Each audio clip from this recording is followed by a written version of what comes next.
มื้อนี้กามาติดตามเบิ่งทางครอบครัวน้องไก่ทองพี่น้องเอ้ยเนาะอ๋อทุพากันเฮ็ดหยังอันนี้ฮะคามขวาหยังนะขวามะขามขวามะขามโอ้สบายดีเด้อโดยสบายดีสบายดีเนาะลูกโอ้ขวดน้ำมะขามเนาะโดยผ้าสนั่นเพิ่นว่าผ้าสนั่นเนาะโดยผ้าสนั่นหวันไหว้คือในมะขามพี่น้องเอ้ยย่านนี่เนาะมะขามสุกแล้วบ่นี่ฮะโดยโอ้ขามสุกแล้วก็มาขวาเนาะโดยขวากินเม็ดมันเนาะโดยขวาแบบว่าทางไว้ ช่วงนี้แบบอันน่ะหน้าหนาวเนาะกินในมะขามมันบ่โดยเขาบนนอนเนาะกินต้นอูดก็เลยเนาะคนเกาะคนกลุ่มเลยเนาะป๊อดตัดภาพมาอยู่ทางสางพี่น้องเอ้ยโอ้คือมางามแถววันนี้เห็ดงามเนาะใส่ลูกติ่งพี่น้องเอ้ยป๊อดโธ่แบบสิสุดยอดงามหลายแม่น้องไก่ทองสบายดีสบายดี เป็นอะไรยิ้มแฉะยิ้มใสอยู่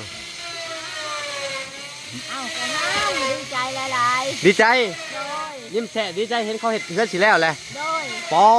พี่น้องเอ้ยมามาตะแรงใกล้สิแล้วแหละเนาะ โดยโดย โอ้ถือว่าสุดๆเลยพี่น้องเอ้ยนี่โอ้โหเป็นหลบพรมหมอกพี่น้องโอ้คักอะไรหลบพรมมาเลยทำสีนอนบัดนี่เนาะฮะ เฮือนก็งามดีใจหลาย ป๊อโตดีใจหลาย ๆโดย ๆทำสีนอนบัดนี่เนาะ โดย นอนเป็นนอน โดย ฮะ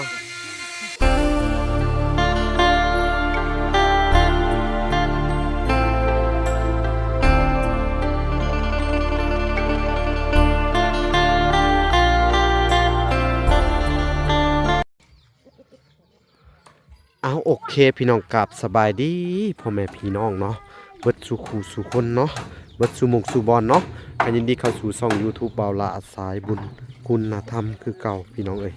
เส้นเก่าเส้นเคยพี่น้องเอ้ยทักทายสบายดี FC ทางฝั่งไทยและ FC ทางต่างประเทศนำเด้อที่รับชมบ่าวลาอยู่เนาะมื้อนี้กามาติดตามเบิ่งทางครอบครัวน้องไก่ทองพี่น้องเอ้ยเนาะอ๋อทุพากันเห็ดหยังอันนี้ฮะ คาม ขวาหยังนะ ขวามะขาม ขวามะขาม โดย โอ้สบายดีเด้อ โดยสบายดี สบายดีเนาะลูกโอ้ขวดน้ำมะขามเนาะ โดย ผ้าสนั่นเพิ่นว่าผ้าสนั่นเนาะ โดย ผ้าสนั่นหวันไหว้คือในมะขามพี่น้องเอ้ยย่านนี่เนาะมะขามสุกแล้วบ่นี่ฮะ โดย โอ้ขามสุกแล้วก็มาขวาเนาะ โดย ขวากินเม็ดมันเนาะ โดย ขวาแบบว่า ทางไว้ ช่วงนี้แบบอันน่ะหน้าหนาวเนาะกินในมะขามมันบ่ โดย เขาบนนอนเนาะกินต้นอูดก็เลยเนาะ คนเกาะคนกลุ่มเลยเนาะ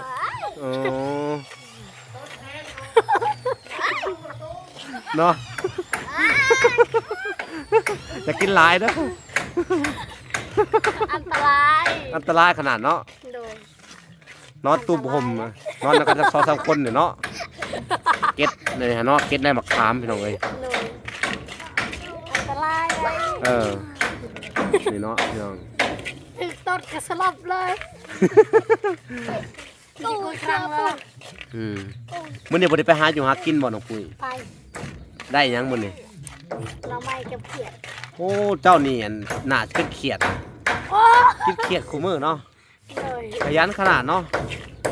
โอ้เอาบังหน่อไม้ขวดกับหน่อไม้ อาบัง จะเผ็ดใจเลยกินจิ้วจิ้มจิ้ว ซีมึงดูฮะแรกแหละตดทังแต่ก็โหลด พรญาตินำพี่น้องเลยเนาะสบายดีน้องพรพี่น้องเลยเป็นไงตกเลยเหมือนพ่อป้งหรือเปล่า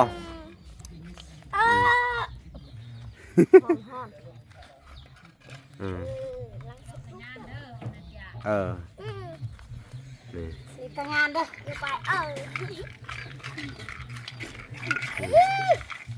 บายจน จะได้กินบัตรนี่ลองซีมึงดูพี่น้องเลยซีมึงแล้วกันก่อน โอ้ห่อนดี ลองบ้างนี่สอบนี่ โอ้ห่อนแห้งเนาะ จุก มันอ่อนพี่น้องเลย เอามา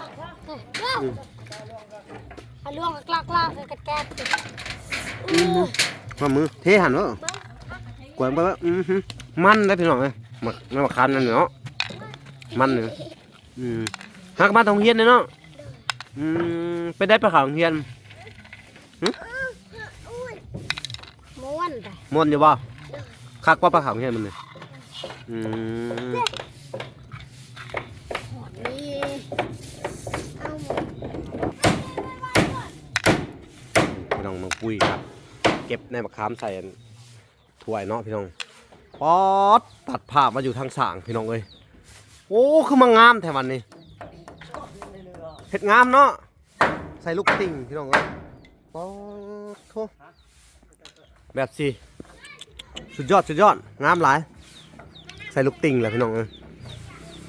ป๊อดโถเดี๋ยวสิไปสัมภาษณ์แม่เพิ่นก่อนพี่น้องเลยทั้งแม่น้องอันน่ะไก่ทองก่อนพี่น้องอ้าวพี่น้องเอ้าว้าวยังน่ะตัดภาพมาอยู่ทางอันแม่น้องไก่ทองสบายดีเป็นอะไรยิ้มแฉะยิ้มสายอยู่ เอากระน้ำดีใจหลาย ดีใจ ๆโดย ยิ้มแฉะดีใจเห็นเขาเห็ดเพื่อนสิแล้วแหละ โดย ปอพี่น้องเอ้ยมามาตอนแรงใกล้สิแล้วแหละเนาะ โดย คือว่าสุดๆเลยพี่น้องเอ้ยนี่โอ้ผิวโอ้เป็นหลบคมหมอกพี่น้องโอ้ผักอะไร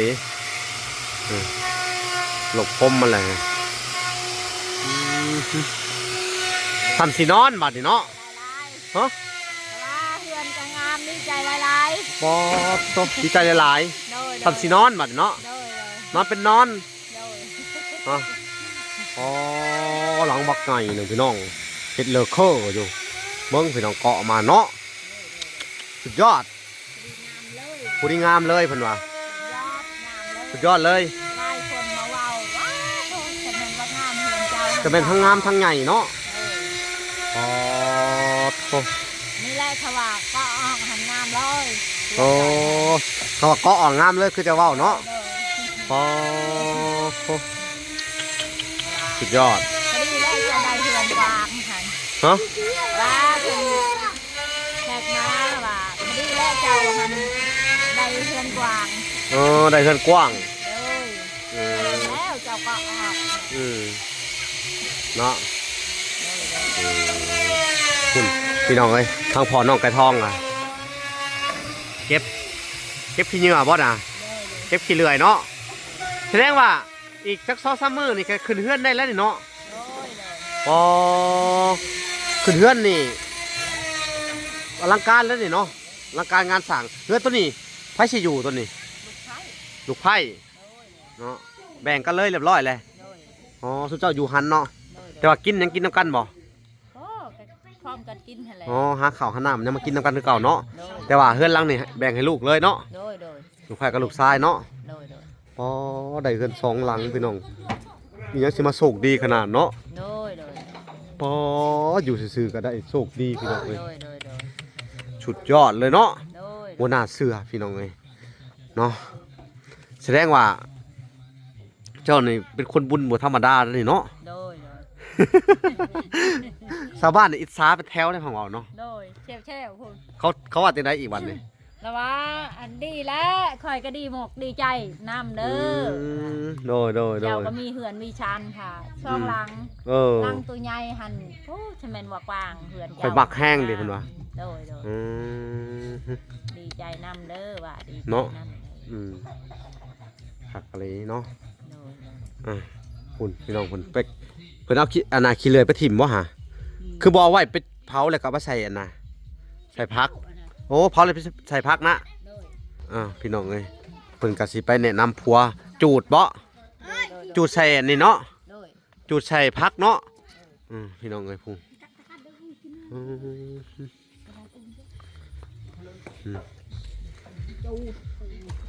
สบายดี พอน้องกระทองเอ้าระวังตกเด้อเออไปทางไหนจะขึ้นเฝ้าขี้เลื่อยบ่เสียมาจูดเนาะเสียดพุ่นนี่พี่น้องเอ้ยขึ้นจูดไปสิละกะสิเอาไปเห็ดพุ่นนี่พี่น้องโอ้โหพี่น้องมามื้อนี้พักงามอะลีหลอพี่น้องเนาะโอ้สิจูดแล้วบ่ฮะโอ้นี่พุ่นเนาะป๊อบพี่น้องเอ้ยสุดยอดเลยเนาะ คุณนะนี่ค่ะ จูดหันงามใส่ผัก หุ่นบ่งามหนึ่งพี่น้องหุ่นงามไปใส่พักก็งามบัดนี้เนาะ โดย เบิ่งสิขออนุญาตเบิ่งพักเพิ่นก่อนมักถั่วคืองามแท้นี่ป๊าทุพักหยังอ่ะน่ะน้องทองฮะผักกาดป๊าได้ผักกาดงามอันนี้หรอเนาะ ไวจะแท้เด้ เนาะ ไวจะแท้ผักกาด เนาะ โดย ป๊าพี่น้องเอ้ยสุดยอดเลยเดี๋ยวขออนุญาตเข้าไปเบิ่งเนาะ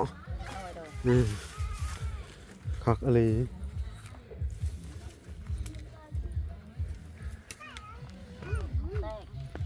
มักแตงว่าตัวนี้ผักซี่ว่าตัวนี้ผักซี่หรือผักกาดเนาะโอ้เขาปลูกแบบนี้เนาะว้าวพี่น้องเลยอันนี้ผักกาดอีกผักกาดขาวนั่นหรือผักกาดอย่างนี้คือมาปลูกงามแทนนี่ฮะอ๋อโทษพี่น้องเลย มันใหญ่มูมีบนสิปลูกเลย เจ้าขยายออกไปพุ่นแล้วหูเนาะ ขยายแล้ว อ๋อ ขยายแล้ว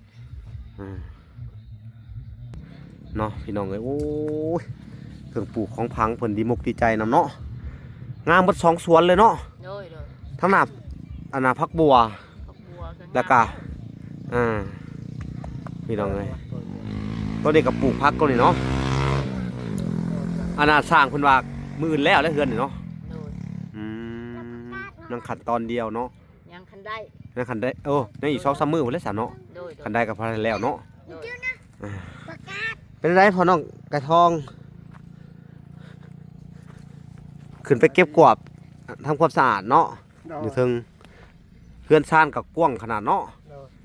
กว้างใหญ่เนาะ มือนี้แหละอันนั้นเขียดที่ออกหลาย มื้อนี้เขียดสิออกหลาย โดยหมูมีมูมีหัวโคมพี่น้องเอ้ยแต่เก่าสุดเจ้าเอายังไปเยืองเลย พวกโคมหน่วยเดียว หัวโคมหน่อยเดียวไปเยืองเขียดยังเอาไปเยืองนี่ เข็ดข้ามกับมีเข็ดน้อย เขียดค่ำเขียดน้อยนี่บ่ เข็ดหน้า เขียดหน้าเนาะไปเยืองแถวได้นี่ แถวห้วยนี่ ห่วย นี่เช้านี่ก็ค่อยได้ จะไปขุดเขียดนี่ก็ได้เนาะ ค่อยได้แต่เขียดกระคำค่อยให้อันนั้นบางอย่างก็ ครับ เบาพรนะค่อยให้เจ้าเอามือกินเด้อ โอ้เขียดค่ำมาให้บ่พร โดยค่อย เนาะ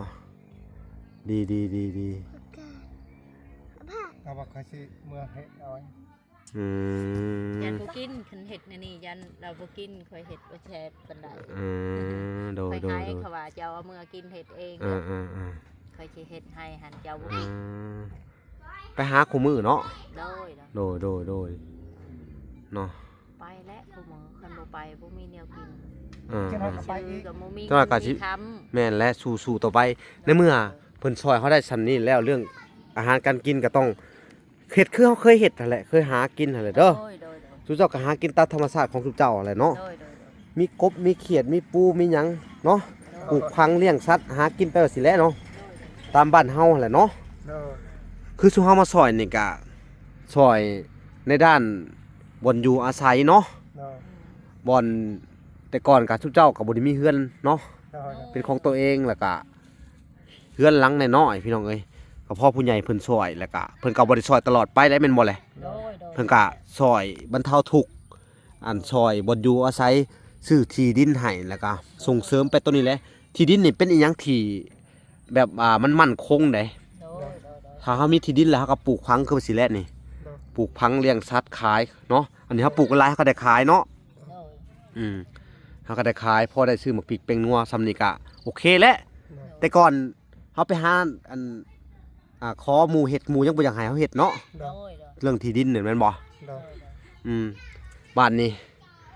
ได้ดิบได้ดีได้ทุกสิ่งทุกอย่างแหละก็ดีใจนำสุเจ้าโอ้ยเฮือนก็จนหลังบักใหญ่อีหลี โดย โอ้ซะ รวมใหญ่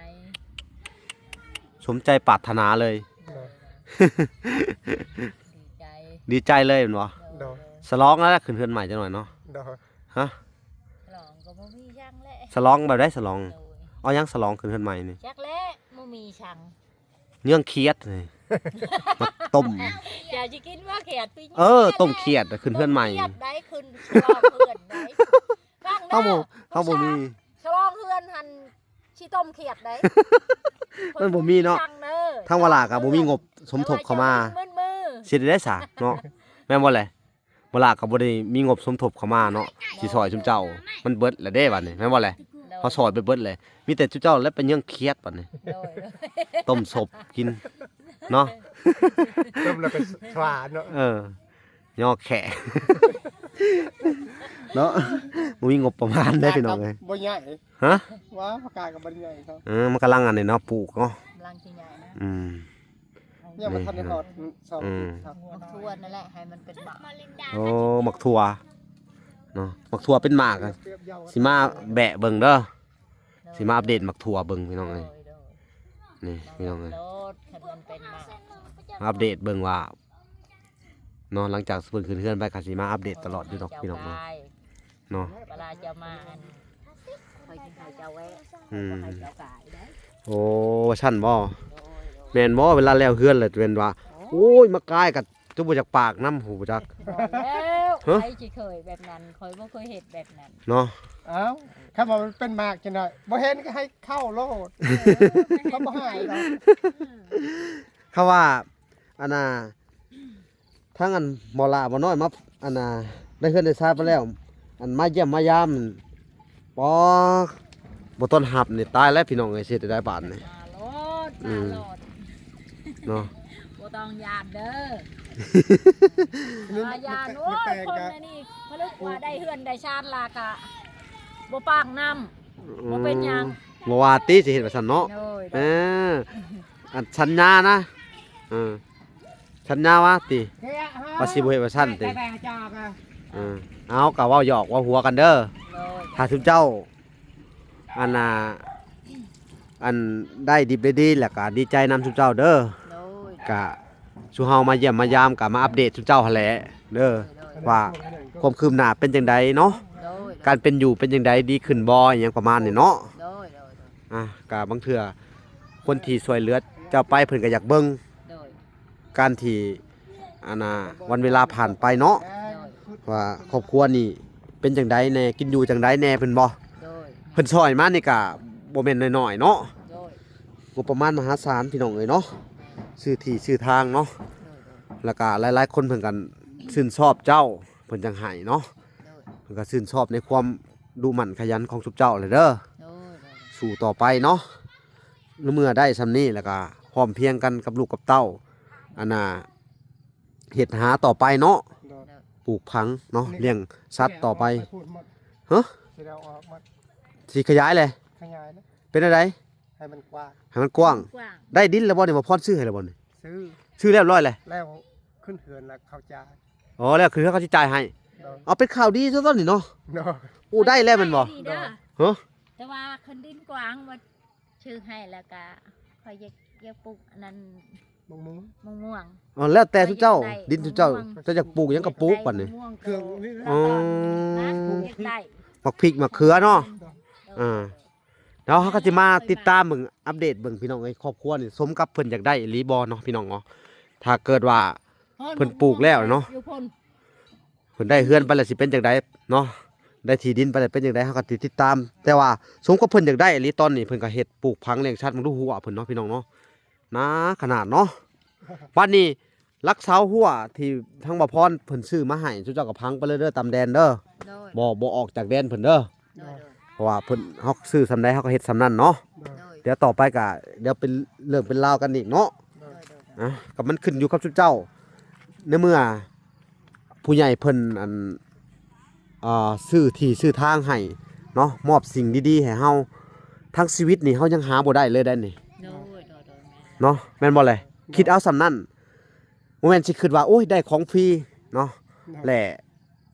ลืมบุญลืมคุณเนาะหรือว่า โดย เอาไปขายเนาะมันก็บ่ได้เนาะ โดย คือเฮาก็บ่ได้ต้องการอีหยังแม่นว่าลืมบุญคุณแบบว่าต้องมาสอยอิหยังซุเฮาบ่แม่นแบบนั้นเนาะคือหมายความว่าเฮาก็มาอัปเดตเนาะหรือว่ามาเยี่ยมมายามซุเจ้ามันเรื่องปกติเนาะแม่นบ่ในการนั่นอัปเดตเบิ่งครอบครัวที่เฮาช่วยเหลือไปเป็นจังไดเนาะแม่นบ่แหละ โดย แล้วก็หนึ่งมาที่เพิ่นซอยก็อยากซอยอุ้มชูแล้วก็แบบว่าปลูกพังแล้วก็อยากให้ทุกเจ้ามีกำลังใจเนาะ โดย มีชีวิตสู่ต่อไปคือคนอื่นเขา โดย เป็นบ่อันนี้ก็เท่าเทียมกับคนอื่นในบ้านนี่ได้บัดนี่ โดย มีเฮือนหลังบักใหญ่มีที่ดินเฮ็ดกินเนาะแม่นบ่แหละ โดย เจ้าบ่ได้แม่นคนทุกข์เลยได้บัดนี่ แม่น เปลี่ยนจากอันหน้ามือเป็นหลังมือเลยพลิกพันเลยกลัวเขาถึกเลขเนาะ โดย รางวัลที่หนึ่งเนาะ ถ้าถึกเลขนี่ชุบเจ้ายังบ่ได้สำนี้ได้เอาถึกเลขมานี่เฮายังบริหารเงินบ่ถึกได้นี่บางเทื่อก็บ่ได้ฮอดเฮือนซะไปซื้ออยู่ซื้อกินเฮาเฮ็ดหยังบ่เป็นเด้เนาะแม่นบ่อันนี้คือชุมเฮานี่ช่วยจัดสรรที่ดินช่วยจัดสรรซื้อไม้ซื้อตอกก็เป็นทางชุมเฮาเบิดช่วยเหลือชุมเจ้าแบบ ว่าง่ายคือทางยูทูบเบอร์นี่